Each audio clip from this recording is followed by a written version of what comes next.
So hello there guys, and welcome back to a brand new DNF1 F1 podcast. I hope that you guys are well wherever you are listening around the world, or of course if you are checking us out on YouTube or your favourite podcasting platform. Just want to say a quick thank you for your ongoing patronage and support to us at DNF1. And of course, we love having you as being part of the DNF1 family, whether you have joined us only recently or whether you've been with us for a long time. We really appreciate your ongoing support, and we hope that you guys are doing well.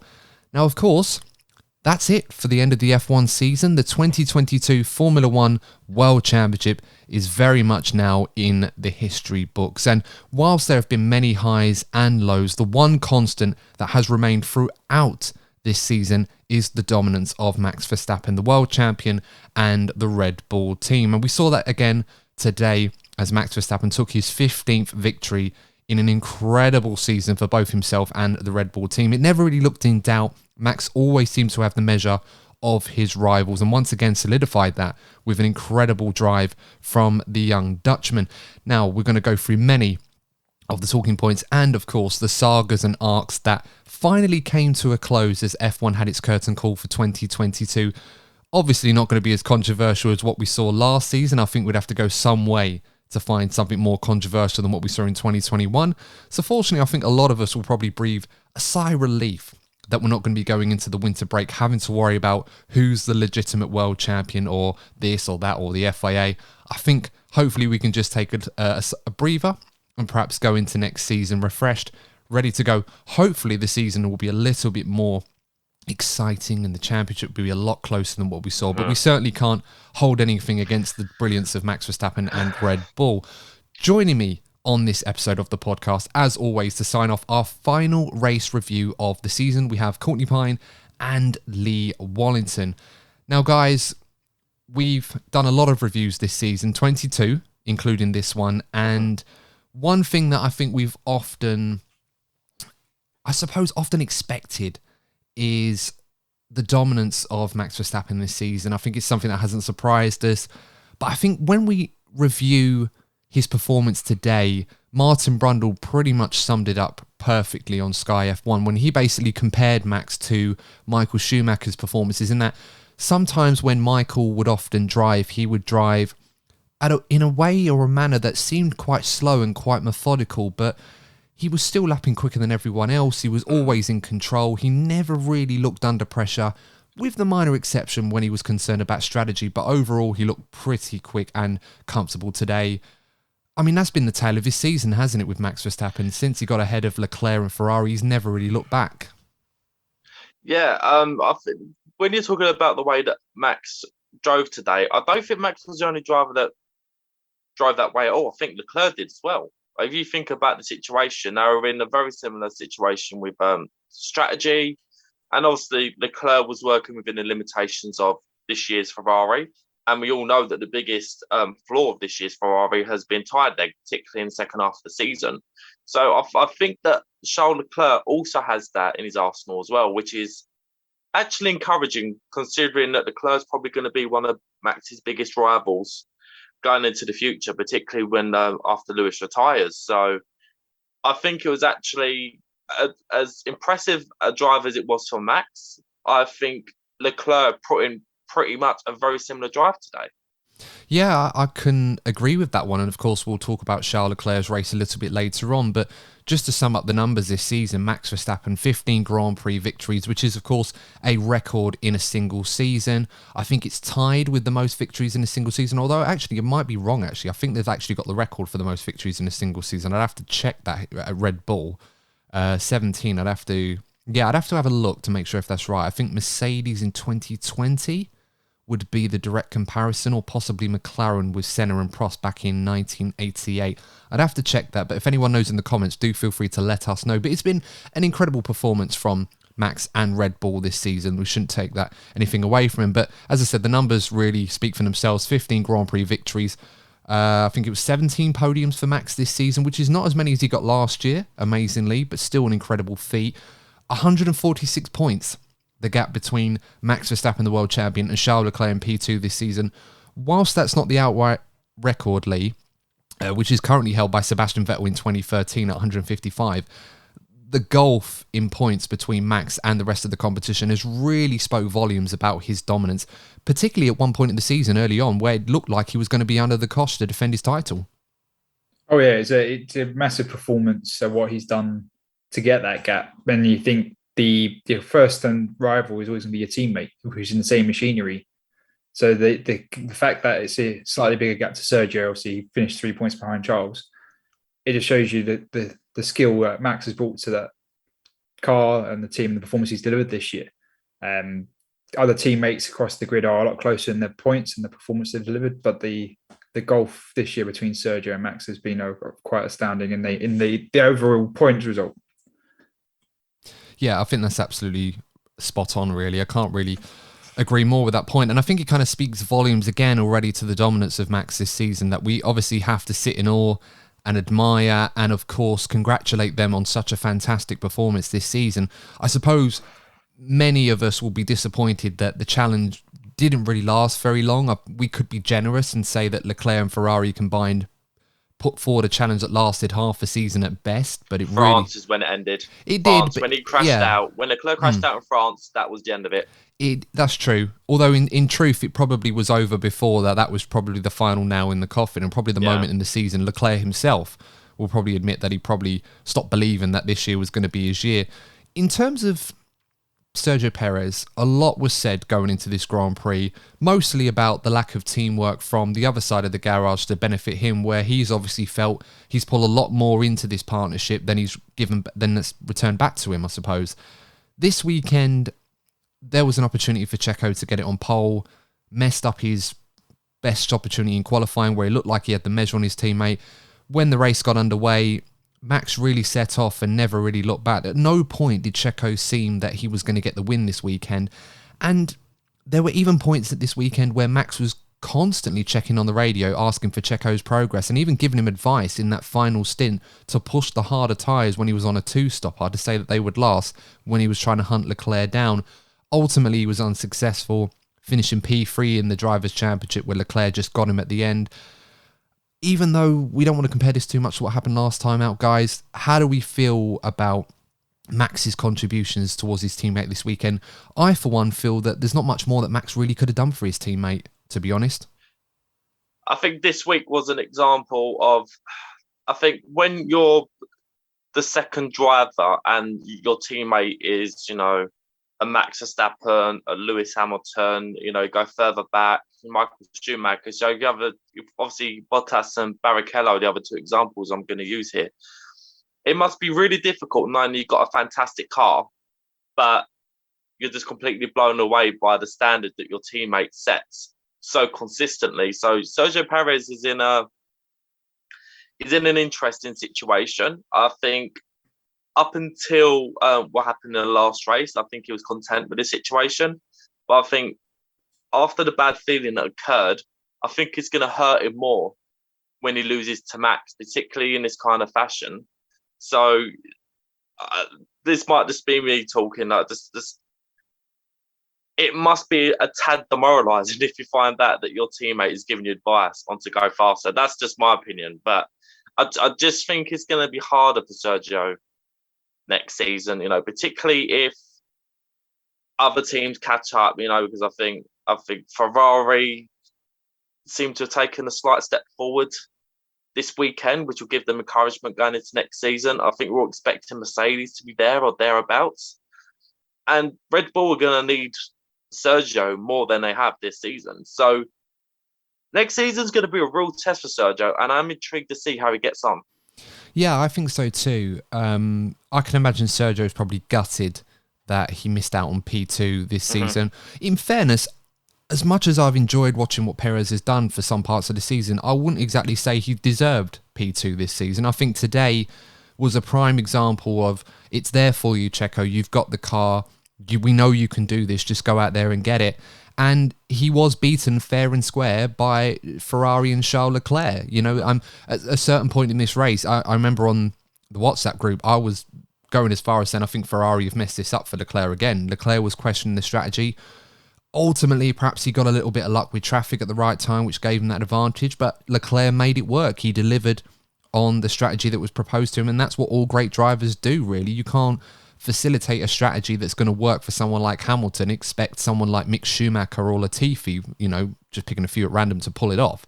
So, Checo, I think he'll be really gutted this weekend. I mean, based on what we saw this afternoon, as I said, I already tried to point out that Max did make some contributions to help his teammate this weekend. What happened last weekend ultimately wouldn't have made a difference, really. If Max had let Checo through, Leclerc still would have finished ahead of him in the championship by a point. I think that's worth pointing out. But Lee, do you think Red Bull will be disappointed with Perez, the fact that he wasn't able to get the job done, despite arguably having the superior machinery over Charles Leclerc this afternoon? I think they would be slightly disappointed. Yes, they'd be happy that they've won both championships. But I think, at least in the management, around say the management of Christian Horner and Helmut Marko, that this was one of the most dominant seasons in Formula One history. And for a team that's never finished 1-2 in the championship, it'd been the icing on the cake, so to put it. So I think they really believe Sergio could get the icing on the cake. And I think they would be disappointed that he didn't deliver and get that second place in the championship. Yeah, I mean, most of the teams were sort of teetering over whether or not a one-stop or a two-stop was going to be the fastest strategy. Now, I was on another preview the other day, and I said on record that I think this is going to be a two-stop race. We saw a lot of teams go for that, and that ultimately proved to be the fastest strategy. I don't think we can argue much. Leclerc and Verstappen, Verstappen was in a league of his own anyway, so he could have stopped 4 times and probably won today, Leclerc just about made it work, but probably had a little bit of luck at the right time for him to get the job done. Vettel, Magnussen were both on one-stoppers today and ultimately fell further down the order than where they probably should have been if they did a two-stopper. Lewis wasn't he? Lewis did go on the one-stop. Yeah, that's true. Yeah. His race probably would have remained unaffected whether he'd have stopped once or twice. I think P5 or 6 was about right for their pace today. So, Lewis did say, don't put me on a one-stopper. Ultimately, it wouldn't have made a difference because he retired anyway with a hydraulic issue. First reliability issue Mercedes have had all season, really, continuing the season. So, we've got to praise them for that they were almost bulletproof, quite frankly.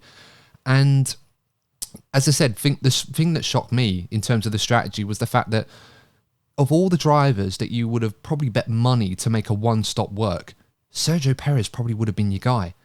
If anything, he was probably one of the worst drivers at managing their tyres this weekend, and ultimately that's probably what cost him P2 in the Drivers' Championship this weekend. What do you guys think of that? Is that about right?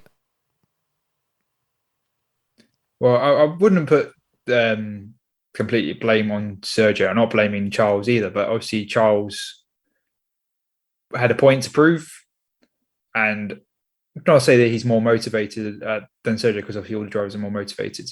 But given the opportunity, Sergio and Charles went in with a similar situation last year, equal points. It was a mini championship, and Charles grabbed every opportunity he could, and he got it. So you could argue, yes, Sergio maybe looked after his tyres, but he didn't take the opportunity that came along. And Charles, as you made the best of it, and even as you said, you questioned the strategy. We were questioning the strategy again. Ferrari messed up, but he still made it work. So we could criticize and moan on Sergio, but you got to say Charles did the better job today, regardless of how good or bad Sergio did. Well, this is it, and this is kind of the logic for the question I'm putting to you guys on Perez, because, as I said, this is a guy that we associate as being a bit of a tyre whisperer, as much as compared to other drivers in the F1 paddock at the moment. And what surprised me the most is, despite the fact that he clearly had pace to burn in the early stages when him and Max were running away with it and Leclerc was almost in a race of his own, the history of both of those cars this season would suggest that Leclerc would have been the one that would have struggled on tyres and Perez would have been comfortable, yet it was the other way round this afternoon, and that's what surprised me.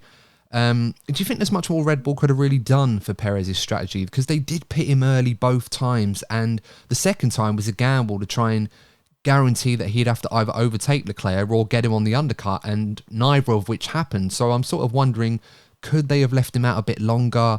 Could they have perhaps tried to go for mediums or something crazy at the end? I don't know, but it did feel like it was kind of, Perez just wasn't able to manage the strategy properly today. I think today, Sergio Perez seemed to be quite erratic. compared to usual. And obviously that sort of smooth style, that smooth driving style that he has is usually the ace up his sleeve. And because he was so easily irritable, because I think he was desperate, there was almost a sense of desperation. He wanted to seal P2. And we saw he was getting frustrated when he said, like, Max can go faster. We're now following each other during the first stint. We saw him actually run deep a few times as well, which again, obviously, that's going to mess up your tyre life. We saw towards the end of the race, where rightly so, he got frustrated because there were two cars battling ahead of him that were due to be overlapped by Sergio, and they got in the way. I think it's particularly Gasly. I think it was Gasly and Albon. I think. Yeah, that's right. Yeah, because Gasly got in the way, but you could tell how frustrated because he gestured towards Gasly as he went past him eventually. So I think it was an uncharacteristic, frustrated drive from Sergio Perez, which untimely, sort of led to his undoing, really. Yeah, I mean, it's funny because we've often talked in the past about how drivers in the AlphaTauri team have often been used to help the Red Bull drivers in certain scenarios. I remember last season, Gasly was told not to fight Verstappen in, the Losail circuit in Qatar, and Max just breezed past him. We've seen other incidents as well. This was one of those awkward moments for Checo where he was obviously angry at Gasly, but you kind of look towards Gasly and think, well, what's he got to lose? He's leaving the team. This is his last race in the Red Bull program. He's gone. So even though Gasly, of course, should honour the blue flags and make it easier for Checo to get past him, he was in his own race. He was never going to compromise his own race for a guy who he's not going to have to associate with after this race. What's going to happen? They're going to take his seat away? Well, too late, guys. He's going. He's gone.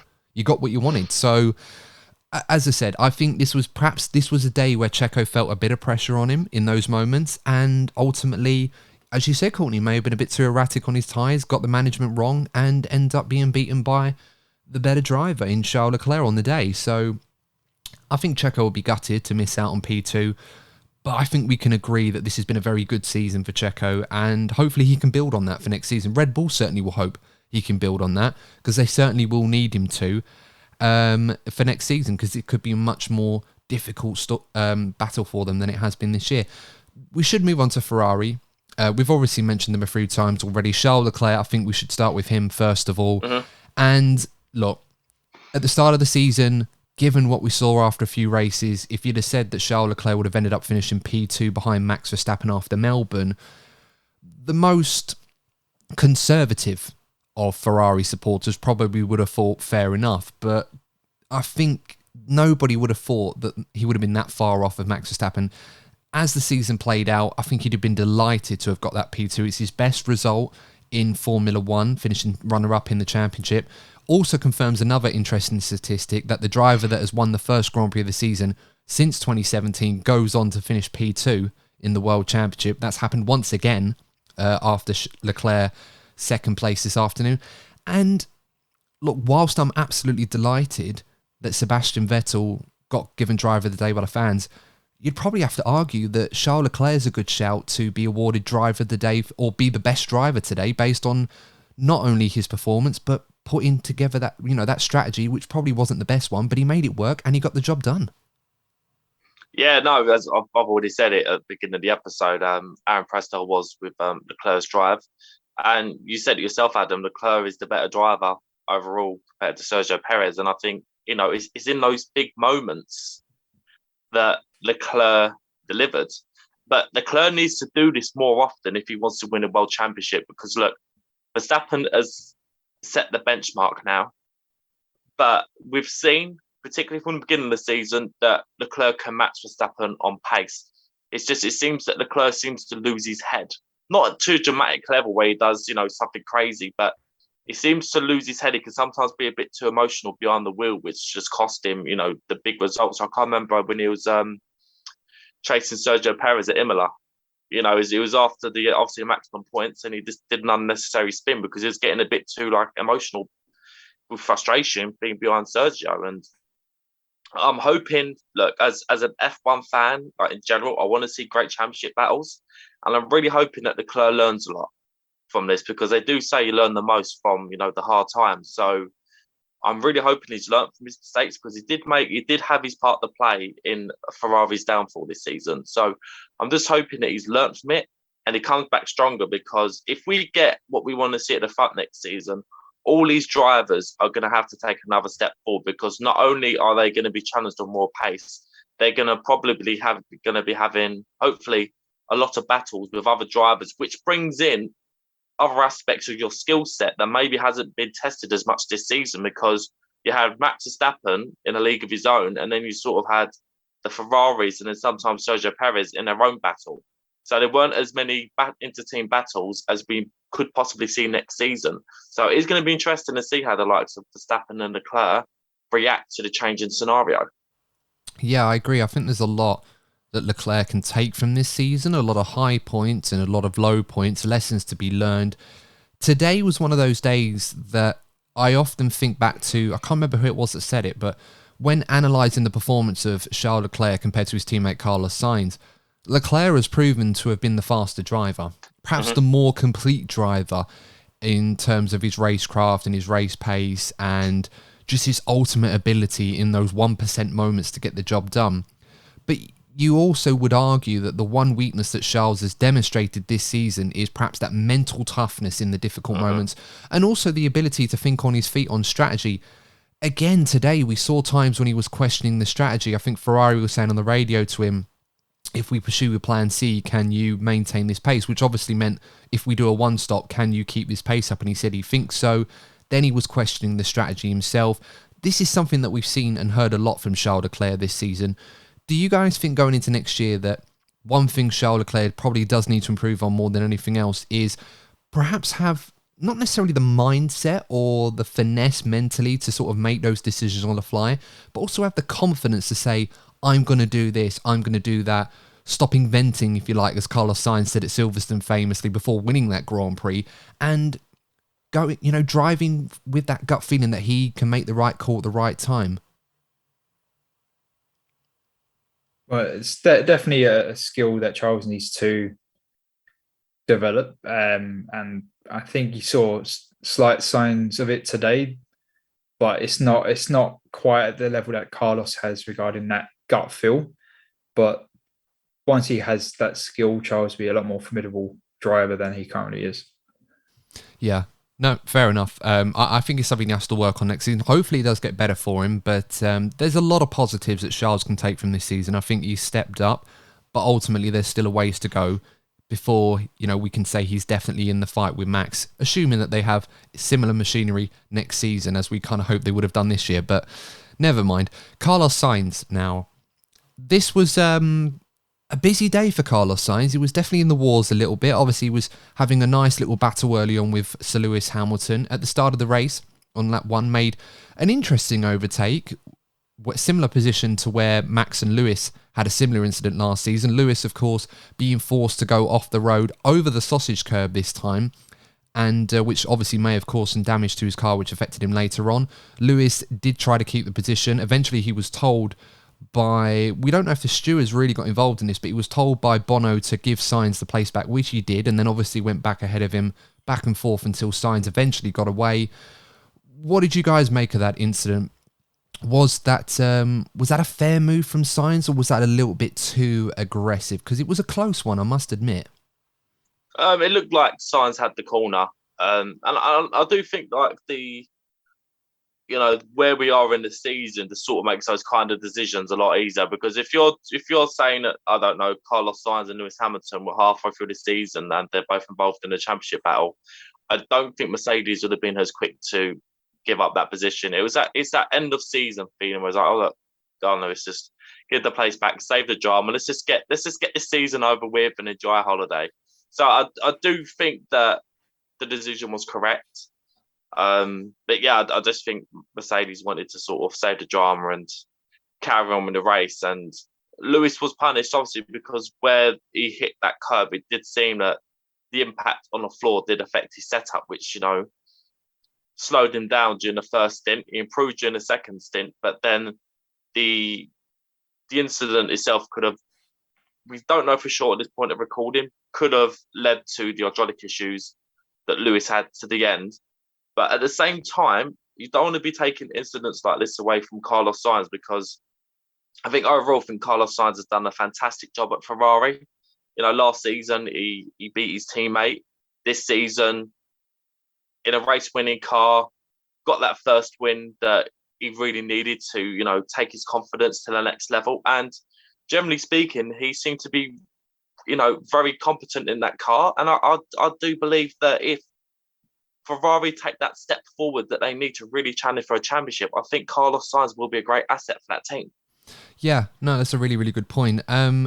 Lee, what did you make of that incident between Sainz and Hamilton? I guess what I'm really trying to dive into here, and I think this is the one thing that a lot of people were sort of going back and forth with each other on social media, is the moment where Sainz obviously made the move up the inside of Hamilton and it forced Hamilton to go wide and take evasive action. Maybe that's down to the nature of the chicane where there's not much room for a manoeuvre like that to facilitate. But the stewards deemed, by not investigating it further, that Sainz was in the right and Hamilton had to give the place back, logically speaking.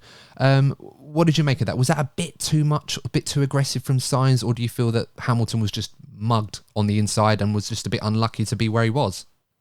Personally, I think Lewis was mugged. He was looking too much forward instead of paying attention to what was behind. Then obviously Carlos saw the opportunity, went for it. You could argue that Carlos should have left a bit more room, but as you said, to the nature of that chicane, there isn't actually a lot of room to leave room on the entry and exit of the corner, which is probably along the thinking of the steward. So I think obviously it was a great overtake from Carlos, but I think that if you're going to put apportionate blame on anyone, it's going to be Lewis in this instance for not looking in his mirrors. I know they're not great in Formula One cars to actually see who's behind you. But you look at some of the replays, it was just a big open entry into the corner that no driver would ignore the chance to overtake it with that kind of a gap to drive into. Mm-hmm. Yeah, no, I think so too. And that was the key thing, I think, that really went against Lewis in this particular situation. It was a bit unlucky to be hung out to dry and forced to go wide. I don't think we're arguing that. I think Sainz definitely pushed him as far as you could go, perhaps without being too aggressive. But Lewis was primarily focused on Leclerc. He sort of made a half-hearted move to see if he got the inside, decided against it, and as he pulled away to try and open up the corner, Sainz comes steaming in. For what it's worth, not as much as what Max did last season. I think we can all agree that whilst perhaps Max was just about on the line of how aggressive you could be in that move last season, Sainz was nowhere near as aggressive. The door was open, he went through it, and as we said already, Lewis was pretty much hung out to dry and mugged into the corner, quite frankly. It was unfortunate. And again, we've got to remember, these new overtaking rules for this season that have come in would support Sainz in the fact that because Lewis was on the car at the outside, when they get to the apex, Sainz does have the right to force Lewis wide if he wants to, and that's what he did. So I don't think you can really complain about that too much. And as I said, it was just unfortunate that it could have played a key part in ruining Lewis's race, not necessarily just the retirement, perhaps it affected his performance when he was trying to get back at the Ferraris afterwards. I suppose that kind of leads us to the next talking point, really. And obviously Ferrari getting the job done, getting P2 in the Constructors' Championship. At the start of the weekend, it did look like it may be at risk if Mercedes had a similarly impressive weekend to what they showed in Brazil. The pace was never really there for Mercedes. Maybe it was because we were at a circuit which was at a regular altitude compared to the Mexico and Brazil that we just came from. The track surface was a bit smoother, so tyre deg wasn't as aggressive as it was expected, so Ferrari probably benefited from that. But I suppose what I kind of want to ask on this one is, were you guys surprised that Mercedes suffered that drop-off at the latter part of that opening stint? Because it did feel for a while that it was going to be back and forth, and maybe Hamilton and Russell might get after Leclerc, let alone Sainz. That never really happened. And then once Sainz got past Hamilton, he was gone.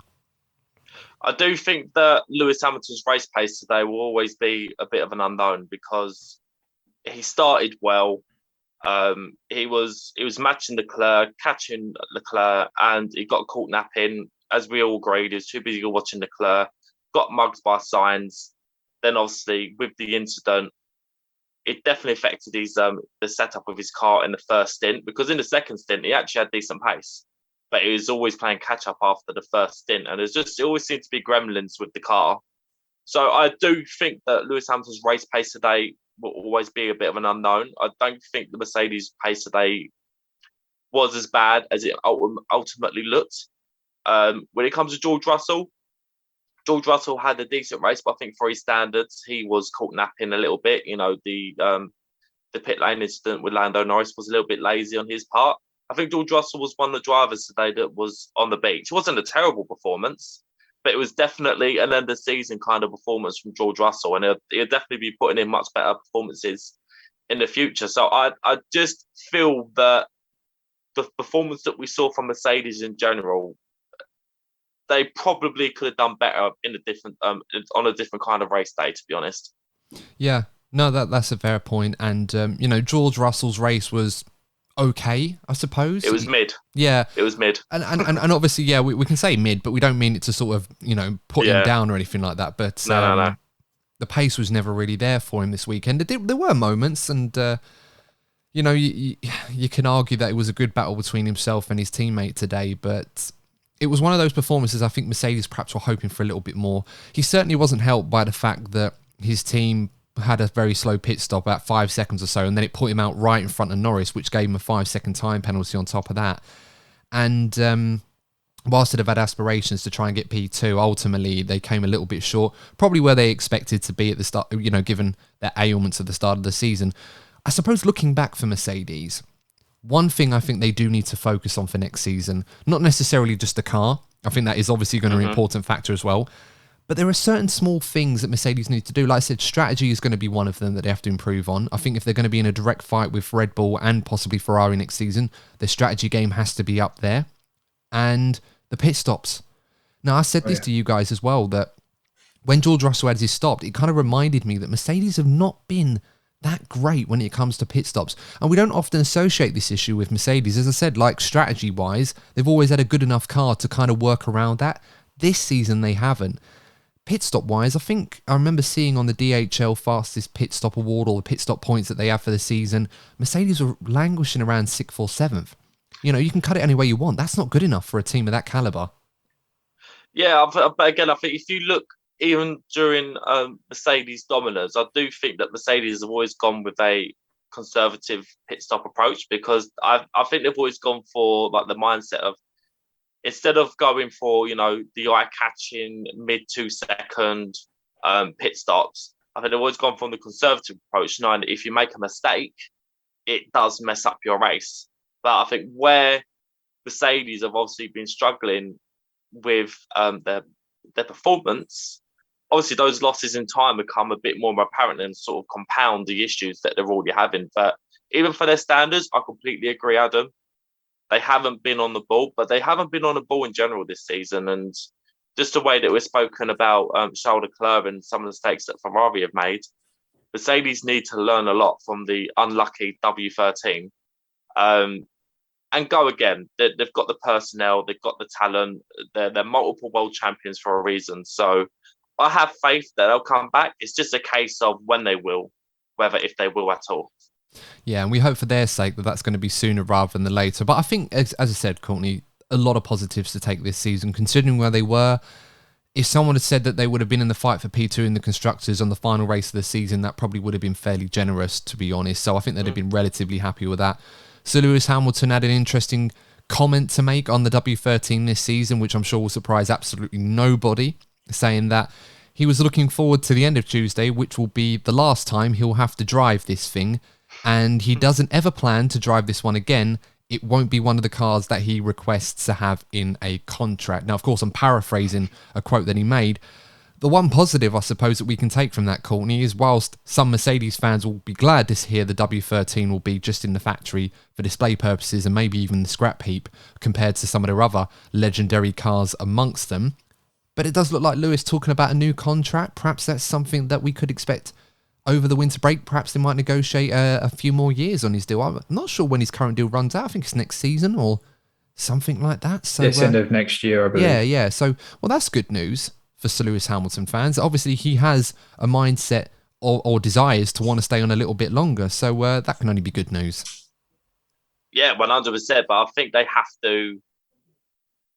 It's always good to get those negotiations or confirmation done over the winter break. Get it over with as soon as possible, so you don't have the questions looming over Lewis's future. But I do think if Lewis is to stay around in F1, I do think it's going to be interesting when you look at drivers further down the grid that are looking for, a promotion up to one of the big teams. And I think the name that sticks with me the most is Lando Norris. I think Lando Norris yet again today has proven that he is of that caliber. That I think, given the right machinery, he's able to challenge for a championship. But McLaren don't seem to be heading in that direction. And I think Lando Norris would be one of those drivers that would be keeping an eye on that Mercedes seat and the Lewis Hamilton situation. So I think Lando be sort of secretly hoping that Lewis leaves at the end of the next season.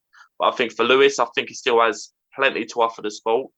You've had all the talk this season that Lewis is a finished driver and people getting moist about George Russell finishing ahead of him in the championship. You do not rule out Lewis Hamilton. You'd be foolish to rule the guy out. He's not a finished driver. We've seen with Fernando Alonso, as long as you keep yourself fit enough and engaged in the sport enough, you can perform at a high level at this sport going into your 40s. So Lewis Hamilton is far from a finished driver. Yeah, absolutely. Yeah. I was going to say Valtteri's the only finished driver. Nice. I like it. Before anything else, you get puns on this show, so you certainly can't complain about that one. No, it's a good point, guys. I mean, Sir Lewis Hamilton, 6th in the Drivers' Championship. I think Carlos Sainz got him for P5 in the end.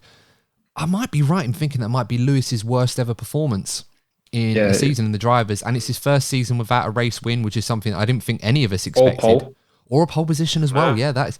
So the numbers, without context, the numbers don't seem great.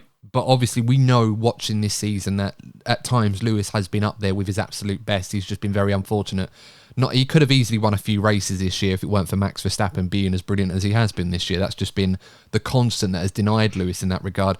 He certainly will want to look back on 2022 as an experience and something that perhaps fuels his desires and embers to go again next season and hopefully come back stronger. We certainly hope that he will.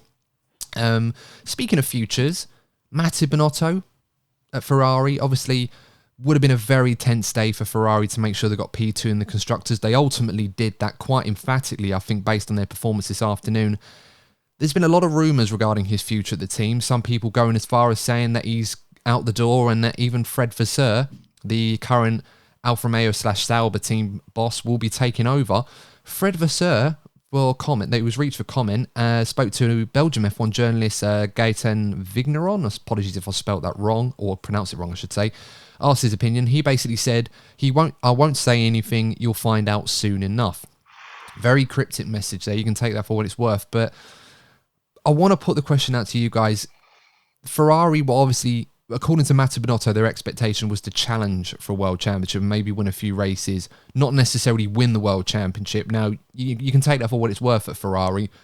They've certainly done that much, but based on the fact that they secured P2 and everything that comes of it this afternoon, do you think they may have saved Mattia's job for just a little while longer? I think that based on the comments that you just read out, it wouldn't surprise me if there's a change. I think what Ferrari need to learn from is to not get rid of Binotto altogether, because maybe Ferrari need a restructure. But I think that Binotto has plenty to offer that team. He's done a great job with the Ferrari team for many years. So I'm hoping that if Vasseur does take Binotto's role, Binotto does still have a big role to play in the. I think he did a lot of engine work with the engine, didn't he, originally? Oh yeah, he was a big part of the engine refit and the technical side as well at Ferrari. So he's done a lot of good things. So that's the thing, and I think Ferrari, if they want to go back to being a championship winning team, they need to stop with this chopping block culture. And they've just slowed down with that over the last few seasons, and they have come back slowly but surely, coming back to that level. So despite the disappointment this season, that change in mindset at the very top of Ferrari is starting to bear fruit. And I think if they were just to go back to that old habit of being reactive, reacting to fan frustrations and the frustrations higher up, and actually harm themselves even more, that's the sort of cycle we've been seeing from Ferrari since they last won a world championship. So I'm hoping for their sake that if they do remove Binotto from his role, they don't get rid of him altogether, because you're just going to be going back to that old Ferrari cycle, which has damaged them for so long. Yeah, and you can't get rid of everybody because you're just going to run out of so many. This is what I mean. You're going to run out of so many good people. You do need to keep people in the right post. And I think with Mattia, whilst it's not been an easy season for him, there would have been a lot of hope and expectation after the effort Ferrari put in to build this F175, which for me is almost a crime. A car that looks that good is not going to be remembered as a world champion, but ultimately a flop by comparison. So we'll have to wait and see. Interesting winter ahead for Ferrari, and of course we may see a change at the helm. We don't know, but of course we'll have to wait and see. Courtney, you segued us nicely before with Lando Norris on this one, and look, ultimately, whilst McLaren were unsuccessful in getting P4 in the Constructors' Championship, Lando Norris, by no account, was a factor in why they came up short. Again today, absolutely fantastic drive from him. We didn't see a lot of him, to be honest. He was kind of running his own race in the same way Max Verstappen was this afternoon, but completely clear of everyone else behind him, was a long way ahead of the Alpines, despite arguably having an inferior car to them this weekend, P6. And again, this just solidifies how impressive Lando has been, particularly in the second half of this season. I think it must be said, comfortably ahead of everyone else in that regard. 7th place. He said jokingly he might request to change his car number to 7 because that seems to be what he's often affiliated with right now. But he really is putting in those performances. And as I said before, this is a guy that if I was in one of the top 3 teams right now, I would very much be keeping tabs on him as my potential next driver to bring in if an opportunity becomes available. Yeah, I think next season's going to be an extremely interesting one from a Lando Norris perspective, because not only will he be thinking about his future if McLaren don't deliver, but he's also going to have a very talented young Aussie in Oscar Piastri joining the team. So, you know, he's going to be in a little bit of a scenario where Lewis Hamilton was at the beginning of the race, where at one point he's looking forward, but he also needs to keep an eye behind him as well. You know, we all know that F1 never stays still. You're always as good as your last race. So Lando knows that more than anybody. And it's going to be really interesting to see how he gets on. I do think, again, he's in that caliber of driver that is capable of challenging for world championships with the right machinery. But it's just a case of where does he go? Because as I've already stated, Mercedes don't seem to be available anytime soon. Ferrari seem to have a solid partnership. The only one you're looking at, we discussed this in previous episode, and you said it yourself, Adam, it could well be the Red Bull seat. I personally wouldn't want to see that because we all know that Lando wouldn't even get a look in if he was to go to Red Bull. But it seems that out of the biggest teams, if this Sergio Perez, Max Verstappen partnership continues to falter, or Sergio Perez doesn't deliver in a more hotly contested championship, could Lando be after that seat? I personally hope not, but yeah, it could be a possibility going into 2024. What do you reckon, Lee? If next season McLaren are still struggling and they find themselves equally as far behind the likes of Ferrari, Red Bull, Mercedes next season as they have been for most of this season, does Lando need to start putting the feelers out? I mean, for a seat at one of those teams? I mean, as Courtney's already mentioned, whilst Hamilton is indeed desiring of a new contract, and whilst I'm absolutely convinced that's going to be the case, he'll get one if he wants it, there does seem to be potential opportunities available if he plays his cards right. Red Bull as well. You know, Perez is under contract until the end of next season, I believe, or something like that, or maybe 2024, can't remember the actual date, but those seats are far from secure. So there may be opportunities for Lando there, and those teams have made no secret that he is a very desirable and lucrative driver right now. Yeah, well, Lando actively may not be, but obviously his agents will be doing their job, which will be keeping the fillers out. That's what they're employed for, to do all that minor talking, the pestering of the teams up and down the grid for any driver. Obviously, the ones that are self-managed, they're not, then obviously they do it themselves. But Lando's agents will be poking and pestering the teams. All right, I can't remember when Lando's long-term contract finishes, but as we know in Formula One, a long-term contract means nothing, because as long as you're willing to pay the money up and pay out the contract, there you go, that's sorted. So I'm sure Lando would be keeping an eye on it, and obviously, as I said, his agents, but he'll be doing his very best job in the McLaren with the car they provide. And I think obviously the easiest way for Lando is McLaren gives him a car that can challenge for race wins, and that's the first thing that McLaren needs to try and deliver. Mm-hmm. Yeah, no, absolutely. And, we talk about seats that are meant to be secure, and, you can only go as far as his former teammate, Daniel Ricciardo, as of today, finishing his final race for McLaren, could be his final race in Formula One. Now, Red Bull and Dr. Helmut Marko has gone on record saying that Daniel Ricciardo will be Red Bull's reserve/third driver for next season. Although there was a bit of a chop and changing with the quotes. I think Dr. Helmut Marko was a little bit flabbergasted and almost had to backtrack a little bit. It's almost as if he's a bit concerned about the fact that certain quotes are being published to reflect an opinion that he himself is actually giving. So might be some food for thought on stuff that he's actually saying, perhaps going forward. But we'll see. We'll see. Dr. Helmut has always got an opinion on certain F1 topics. I'm sure we all love to discuss and interpret one way or the other. So we'll see where we go from there. When it comes to Ricciardo, though, obviously, final race for McLaren, could be his final race in F1, as we've already mentioned. And whilst a lot of the attention would have been on Sebastian Vettel today for equally the same reasons, there's still a lot to be said about Daniel Ricciardo's contributions to McLaren, whilst not as impressive as his teammate. And you could argue that perhaps if Daniel was more himself, this fight with Alpine for P4 would have been irrelevant and McLaren would have gotten over the line. Now that Daniel's moving on, whether that be at Red Bull or somewhere else, do you reckon there's a route back for him in F1, or do you feel that this could just be one of those sabbaticals like Mika Hakkinen had that just eventually turns into retirement? It's certainly a possibility.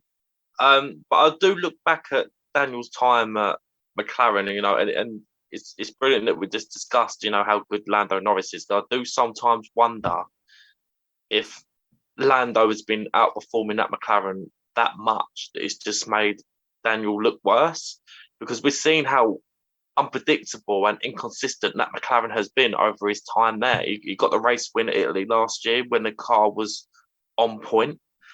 And I just wonder, look, obviously Daniel himself won't be happy with his form, but at the same time, I do wonder if this is just an example of how exceptional Lando is. Like, I don't want to make this all about Lando, because it would just be the tip, oh, look, British fan talking about British driver. No. But I do wonder. I just think, look, I'm not saying it's absolutely true, but I just think it's a question that needs to be asked, because I just don't think you see a driver that caliber drop off as dramatically as we've seen with Daniel. It's very strange.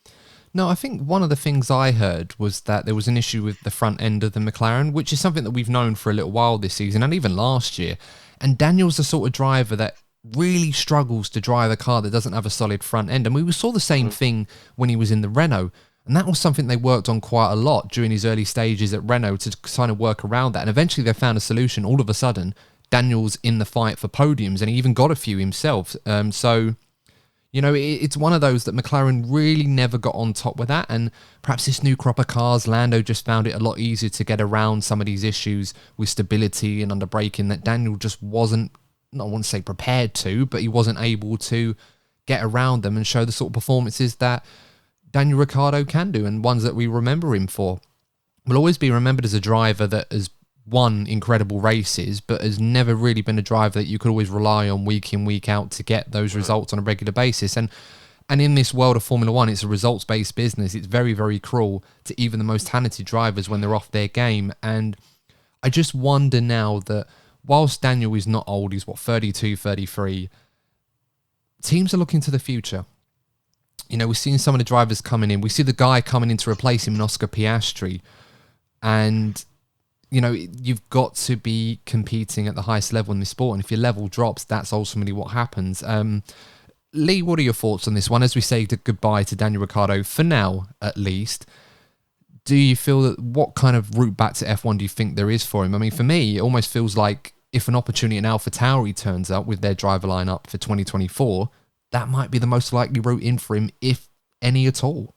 Well, I think there's only two realistic routes back for Daniel. That is, firstly, he gets changes his opinion and driving towards the back of the grid. Obviously, he ruled out Haas because he didn't want to drive out of the back of the grid. He didn't want to make up numbers. And you say about AlphaTauri, based on their finishing position this year, the second worst team. Yeah. So that they were behind Haas. So why would he want to drive on a team currently worse than Haas when he didn't want to drive for Haas? I know we've got another year in between, but it's still driving at the back of the grid. So unless he changes his position on that, which is a route back, or he's going to be very much hoping and pushing that this conflict that's potentially there between Sergio and Max that's now isn't resolved and reignites next year. And then he can do a little political pressing within Red Bull about, oh, yes, Sergio. I'll do so much better. I'll play the team part. Although we know at his time when he was racing against Max, they weren't very friendly because Daniel didn't want to lose his number one position to Max.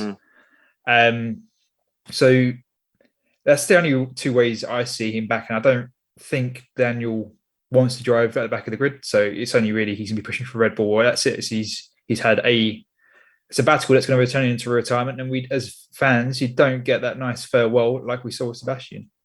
Yeah, no, it's true.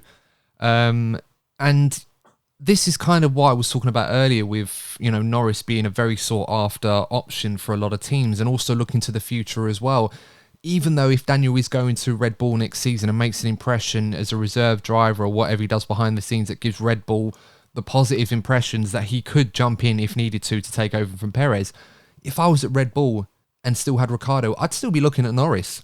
Because you almost have to ask yourself in that regard, like, who do we want in this car for the next few years alongside Max? Do we want Ricciardo or do we want Norris? You look at what they did at McLaren, the answer is obvious, quite frankly. Yeah. I love Ricciardo and I really hope the best for him and I'd love to see him back in F1 someday. But as I said, this is a sport where if you're not on it, there are going to be young up-and-coming stars and we already have them. It's not like we're looking for them. They are there already. Some are already in the top cars. Some are literally waiting for the call-up, quite frankly. So it's... One thing I do want to add is if Red Bull... I don't think they've officially...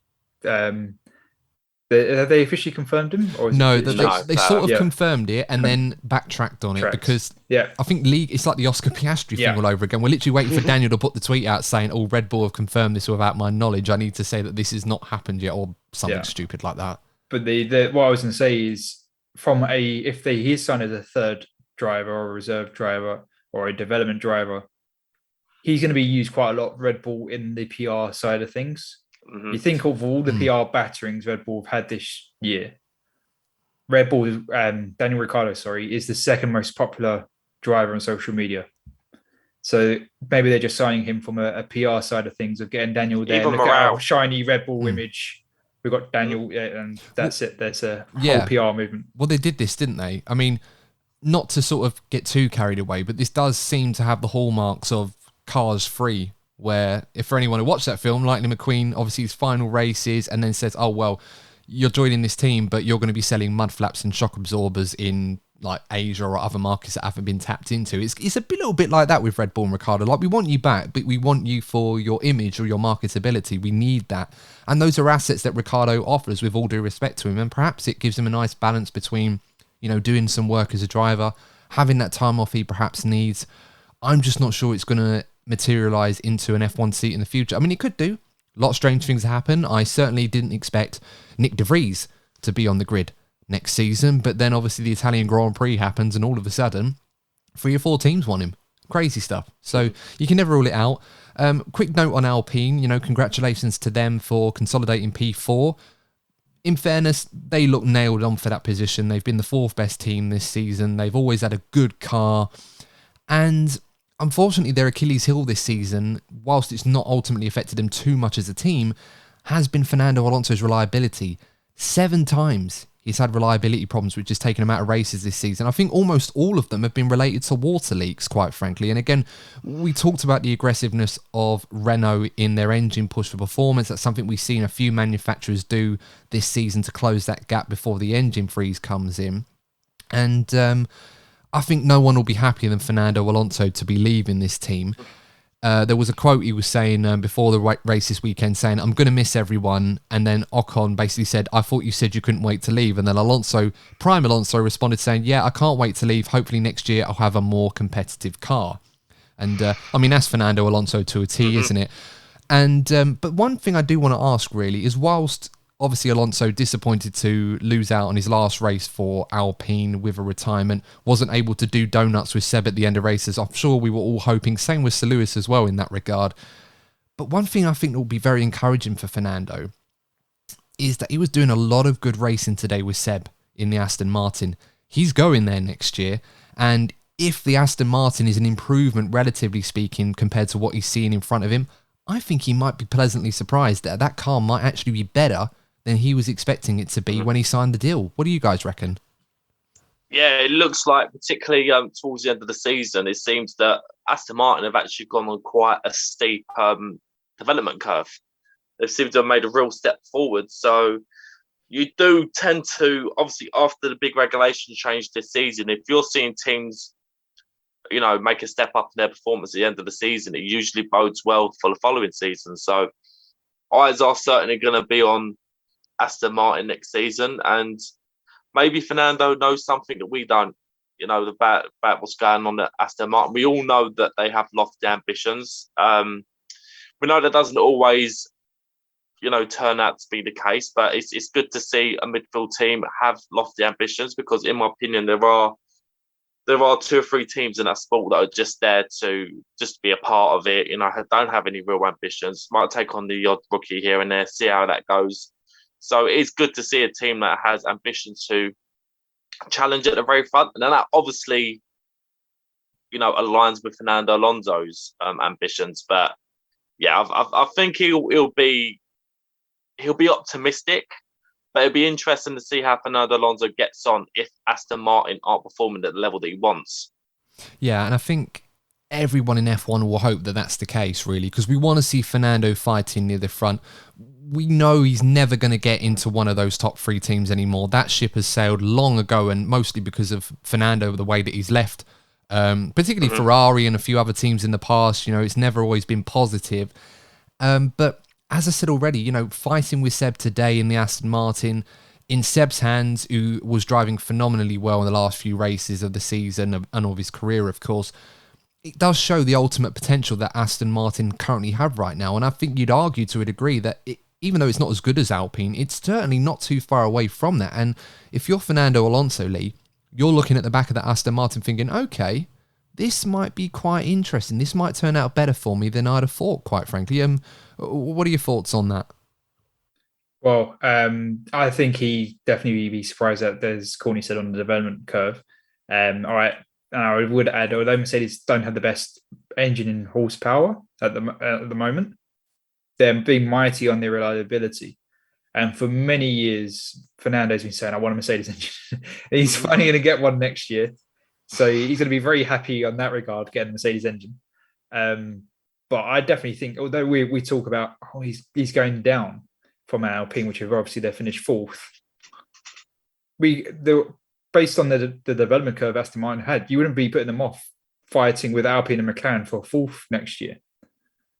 Obviously, we don't know next year's cars, and obviously Alpine could do a massive push and they could be getting closer to the top 3. But it could be a hell of a battle for 4th. And, Fernando's going to be in that fight in that Aston Martin. So I'm sure he's already looking forward to that. Oh, yeah, I can't wait to see it. When one door closes on Sebastian Vettel's career, another one opens with Fernando Alonso. And, as brilliant as Seb has been driving, you can argue that based on what we've seen this season, Fernando Alonso at the very least can match that particular level, if not perhaps go a bit further because of that desire that he has, even still at his age, to continue to strive and improve further. He's certainly, at points this season, has been driving a lot more like the Fernando in his prime years that we know and love, and he certainly has not lost that box office confidence and attitude when they stick a microphone in front of him, which we all know and love. One thing I did want to point to, which I really, really enjoyed, I don't know if you guys saw in the build-up, was the embrace between Fernando and Seb. When Seb was sitting in his car ready to get going, Fernando came over to him with his tribute crash helmet on of Sebastian Vettel's, which looked absolutely lovely to see that. And apparently, according to AMUS, Toby Grunier on Twitter was saying this, and he basically said that Alonso had came to Vettel's cockpit, as we saw before the race start, and told him that he wouldn't attack in the first lap because he started behind him or alongside him on the grid. And he said, I know a lot of German fans are still a bit negative towards Alonso for ending Michael Schumacher's championship run in 2005, but the way he said goodbye to Seb deserves a lot of respect. And do you know what? I absolutely agree with that. I know anyone associated with Alpine probably wouldn't have been happy to learn about that because they're still signing his checks, at least until tomorrow, when he goes off to Aston Martin after tomorrow. But no, I must say, it kind of heralds the end of an era between these two. And you can argue to a degree that Sir Lewis is part of that as well. But Fernando and Seb, great rivals, great championship battles between them in their primes. And it was just such a nice moment to see those two embrace the relationship. After all those years, it's what you love to see as sports fans, wholesomeness between the two. And I'm certainly glad they didn't come together in turn one. So glad to see Fernando stuck to his word. Yeah. I do want to say about the end of the era, you think about it, it's the first time in 15 years that neither Lewis Hamilton or Sebastian Vettel has finished in the top two in the championship. Oh, I feel old. Yeah. Why did you have to bring that dose of reality to Because you said the end of an era, so I just wanted to mention. Yeah, but you don't have to define how long that was. I was just kind of reminiscing on it, and now you've just brought it all back down, so now I'm almost depressed. But some of the youngsters listening to this will probably feel that when the likes of Max and Charles hang up their boots, although Fernando will still be around by then, I'm sure, at 60, trying to get back into one of he'll probably be trying to go for one of their seats, so you never know. I'm almost expecting Fernando to release a yoga DVD or something like that to explain how he's been able to stay around for so long. Maybe after that bike crash he had a couple of years ago, maybe they rebuilt him like the Bionic Man or something like that, and it's all a big cover-up. I don't know. My mind wanders sometimes when I think about these things. Time will tell. Yeah, time will certainly tell, but we'll see. We should talk a little bit about Ocon. Obviously, we've got to praise him for his performances this season. I know he'll probably be parading and telling everybody he beat Fernando Alonso in equal machinery, but caveats aside, I think Ocon drove a fairly solid race today, and he had some nice battles with Seb as well. That was some of the best moments in this Grand Prix. Yeah, but again, he's done a solid job for the team. He's obviously done his fair bit in winding up Fernando Alonso at every opportunity. But yeah, the real challenge for Ocon is next season, when he has his good old pal and fellow compatriot Pierre Gasly next to him. And I'm not going to lie, this is a driver pairing I'm looking forward to seeing the most next season, because Ocon's definitely going to have that sort of mindset. Hey, I could beat Fernando Alonso. You're going to be nothing. He will have that kind of mindset towards Pierre Gasly. So it's going to be intriguing, to say the least. And yeah, there are a few things I'm looking forward to next season, or what could possibly happen, particularly at the front. But yeah, I think all eyes are definitely going to be on Alpine, 100%. Yeah, definitely. I can't wait to see that. Just a quick one before we move on to the next part of the episode. I'm just trying to think in my head. In 2007, did Fernando beat Sir Lewis Hamilton in the Drivers' Championship? I can't remember which way. He didn't, did he? They drew, but I think Lewis won more races or something. No, the other usually have them all. And they drew on points, but Lewis was finished ahead. Oh. Yeah, I won't count back. That's a shame, because, I mean, the only reason why I ask is because I was just thinking it would be funny over the winter break for Esteban if Fernando had beaten Lewis when they were in the McLaren in 2007 to run around and saying, well, Fernando beat Sir Lewis Hamilton, 7-time world champion, won over 100 Grand Prix. Fernando also beat Michael Schumacher, 7-time world champion, 90 Grand Prix. Does that mean Ocon is better than 14 combined world champions, or 16 if you count Fernando's, and over 200 Grand Prix? Beat Fernando as well. Yeah, here we go. See, it all goes back to Maldonado being the GOAT of F1. Now, if you do it long enough and chain it out, I'm sure you can find a connection in there somewhere. Did Jenson beat Lewis as well? I swear Jenson did beat in Lewis. 2012. He did, didn't he? Yeah. There you go. Jenson Button is the guy.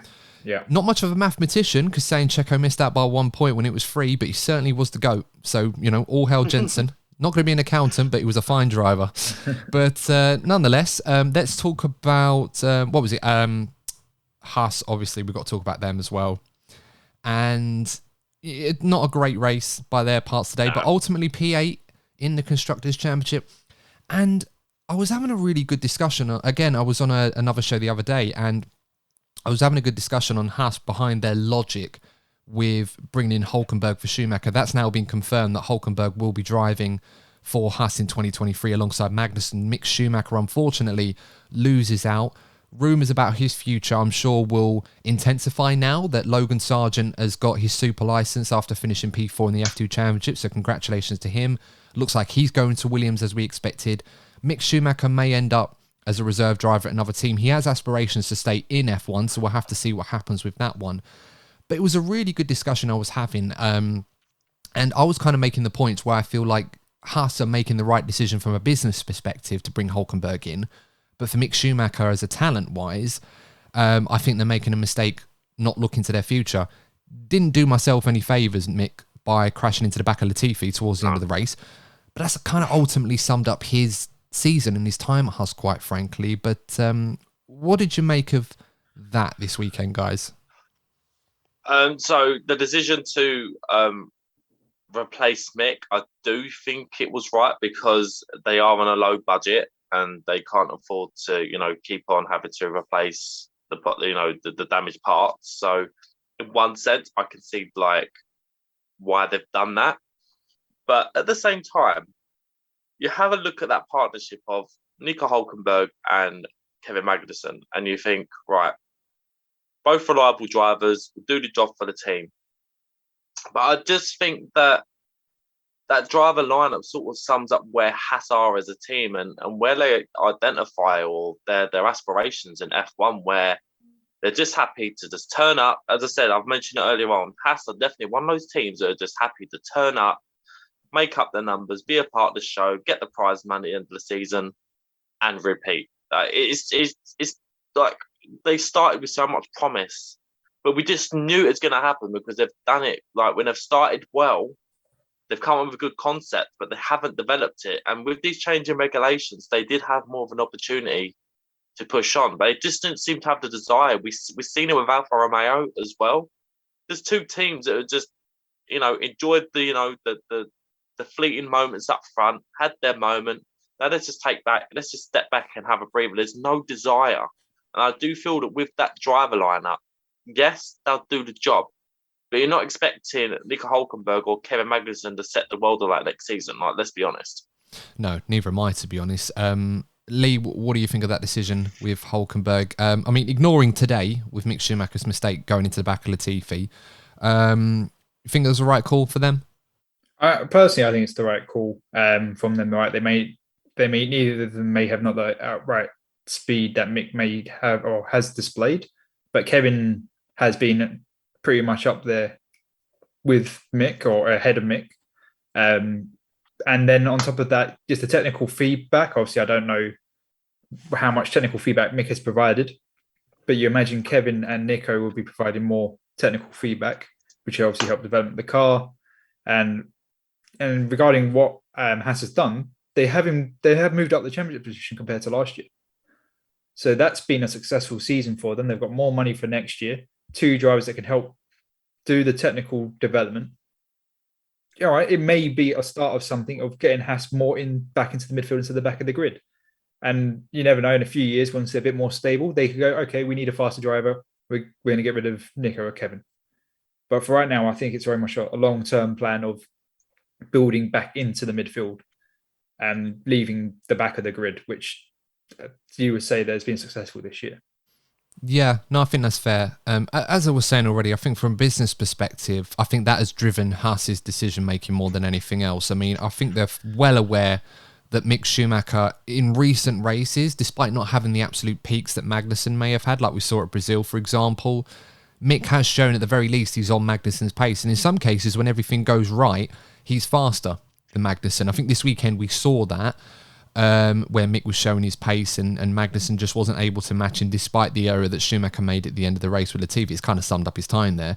But the problem for Haas is that they would have expected Mick to have shown this at the start of the season when Haas had a very competitive car and Magnussen was finishing P4 in Bahrain or something crazy like that, whatever it was. And if he'd have done that and matched his teammate in the early parts of the season, Haas may have finished 6th in the Constructors, which is at least $20 million extra in their pockets, which they really would have needed.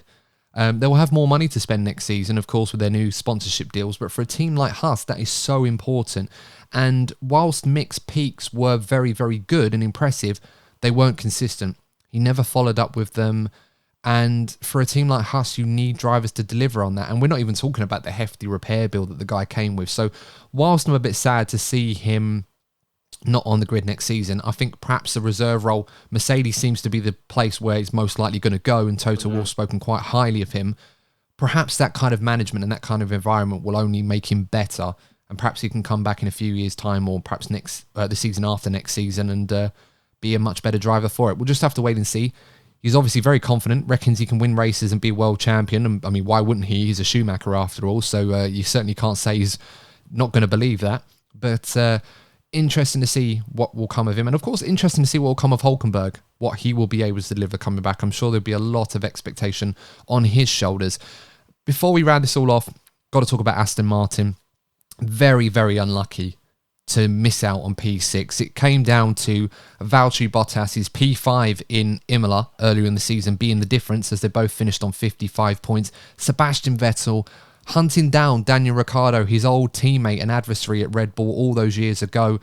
Only half a second separating them at the end of the race. You feel like one more lap would have been enough for Seb to get him, but he was undone by the team's strategy. He was talking about the team's strategy, saying that they went the wrong way on strategy, or perhaps they've gone a bit too long, or why did you put me on this strategy? Seb certainly showed this weekend that despite the fact that this is his final race in F1, and I expect it to be his final race in F1, I don't think he's going to come back, that there's still so much there that you can absolutely love and adore with the guy behind the wheel, let alone the man that we've learned to love outside the cockpit as well, who has been just as wholesome and influential.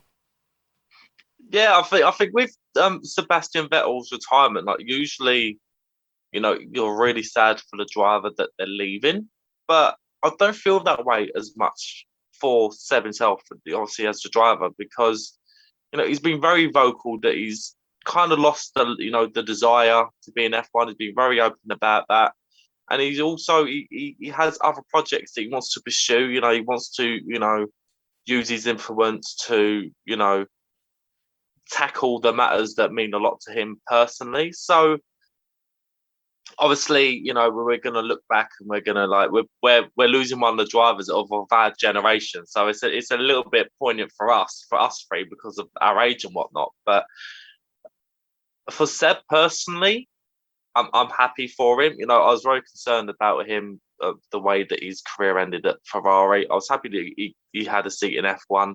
It didn't quite turn out the way he wanted it to. So I think he's chosen the right time to leave, and I just think he's going to be happier because we saw it. I think the moment that sort of decided it for me is when we saw Seb appear on Question Time.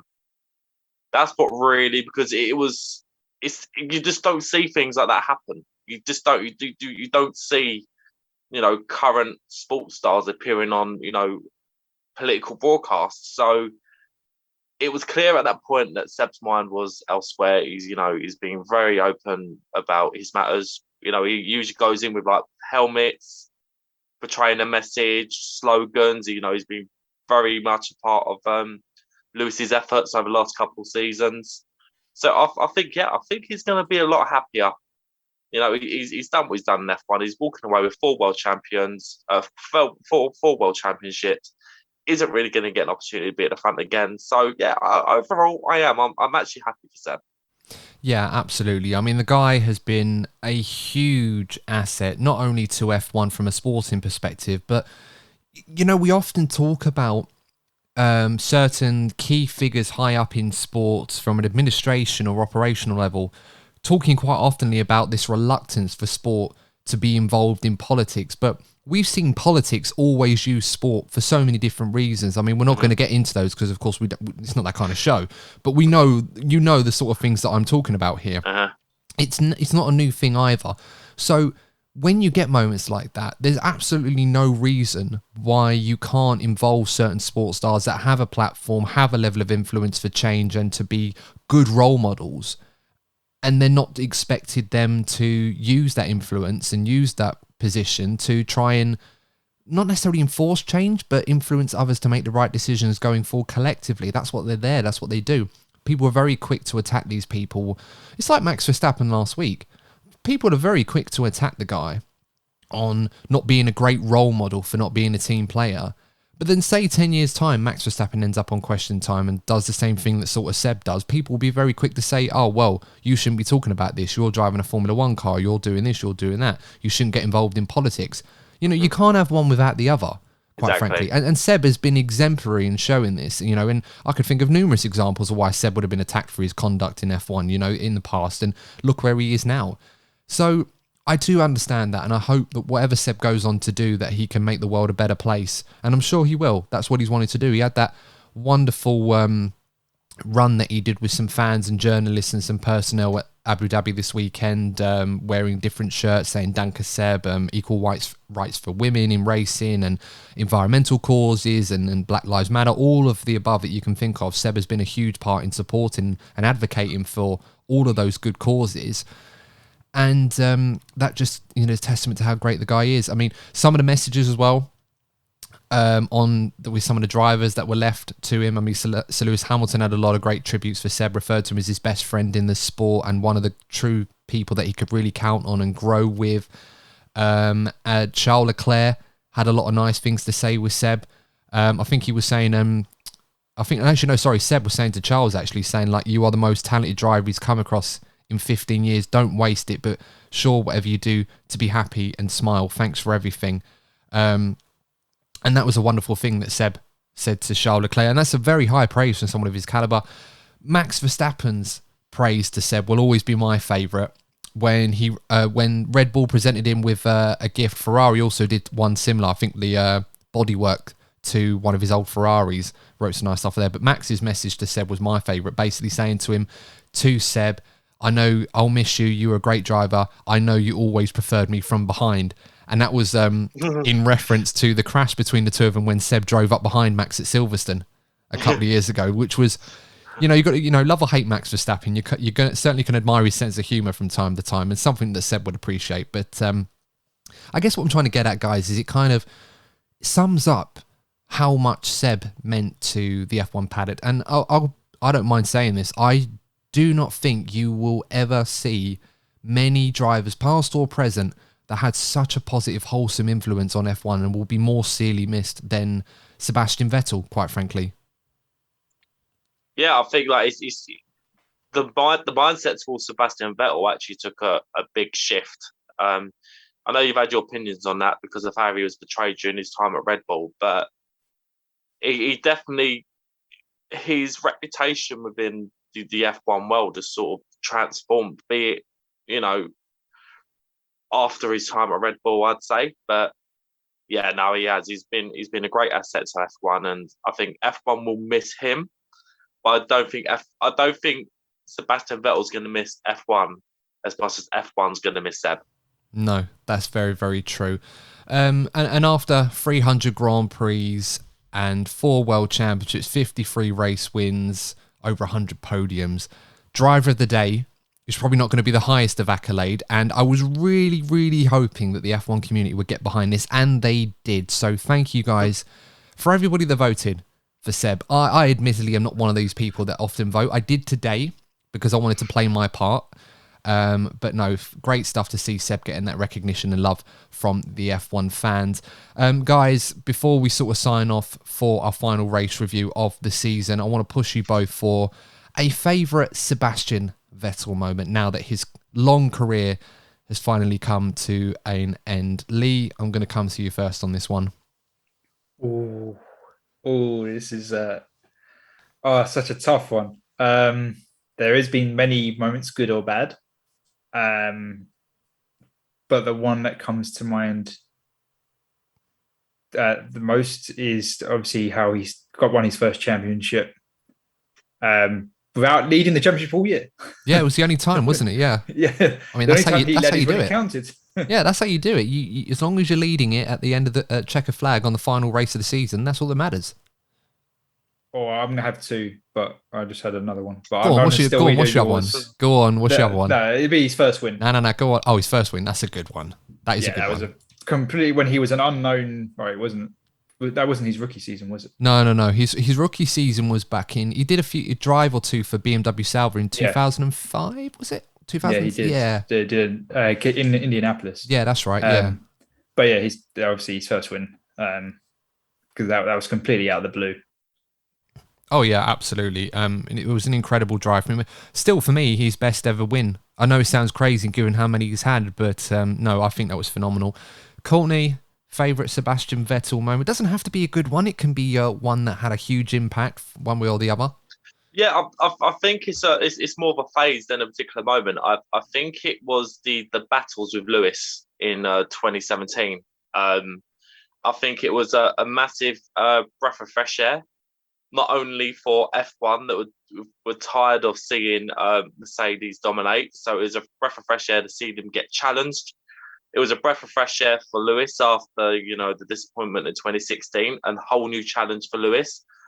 They both genuinely seem to relish the rivalry, which actually contributed to the friendship that they've developed to the day. So to sort of see that journey that they went on together, I think it was it was one of the great battles of F1. It was a shame it didn't go to the wire, because I think that could have gone down as an all-time classic. Yeah, I agree. And I think one thing that would have been nice was for Seb to get one world championship in that fight with Sir Lewis. I mean, of course, ultimately the record books will rightfully suggest that Sir Lewis got the better of Seb. And, I think anyone would argue that's a fair cop on that one. 2018 was a tough season. I would have loved to have seen Seb win the title in 2018. I think he was fantastic, but it all fell apart so cruelly for him. But no, those are really good ones. For me personally, I would say it's tough because they're all some good ones. I mean, for me, it has to be Malaysia 2015. I've said this before, probably on this show, but his first win for Ferrari, for me, just the passion, the joy that he had, a young Michael Schumacher fan as well that I could resonate with in that regard, because I was the same. And driving for Ferrari's first season, there was a big switch going from Red Bull at the time. It was a big shock, replacing Fernando Alonso after such a successful period at Ferrari, despite not winning a title himself, mostly because of Seb, quite frankly, in the Red Bull. But no, it was an incredible day, beating the two Mercedes who were incredibly dominant in 2014 and equally worse so in 2015. I've never seen Sebastian Vettel so happy after winning a Grand Prix. He'd almost thought he'd won a world championship. Who knows what it would have been like if he'd have won a title at Ferrari. He probably would have been doing backflips all throughout the winter break, quite frankly. But that said, he's a driver that I'm going to thoroughly miss. One of my favourite drivers that I've ever seen in the sport. Definitely one of the greatest of all time. Where he stacks up in that pecking order, I'm going to leave it up to you, wonderful lot listening to the show, to decide. But I think I can speak on behalf of everybody, as I've done quite a lot on these shows of people that tune in, when I say Danke Seb and Auf Wiedersehen. Until we meet again, hopefully someday soon, in whatever capacity that may be.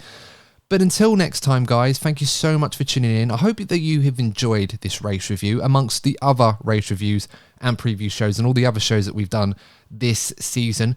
We will continue to make content for you, lovely lot, during the winter break. We're going to have a few special guests on. I know we haven't had some in a while, so I do apologise for that. But we're still going to be quite active. So definitely stick around. And if you are new, make sure to subscribe to the YouTube channel if you're watching us on YouTube. And of course, you can show your support by liking the channel as well. And if you listen to us on your favourite podcasting platforms, you know what to do. Give us a 5-star review if you think we're worthy, and we'll give you a shout out on the next episode as a way of saying thank you for your ongoing support and patronage to the channel. But until then, thanks for tuning in. Stay safe. Goodbye to the 2022 season. Hopefully 2023 will bring many, many more exciting battles, and hopefully one that goes to the wire compared to this season. 105 days we'll have to wait until lights out in Bahrain. But until then, guys, have a great winter break. We'll see you in the next one. And if you're not first, you're probably DNF1. That's what's left to say. So take care, guys. See you soon. Goodbye.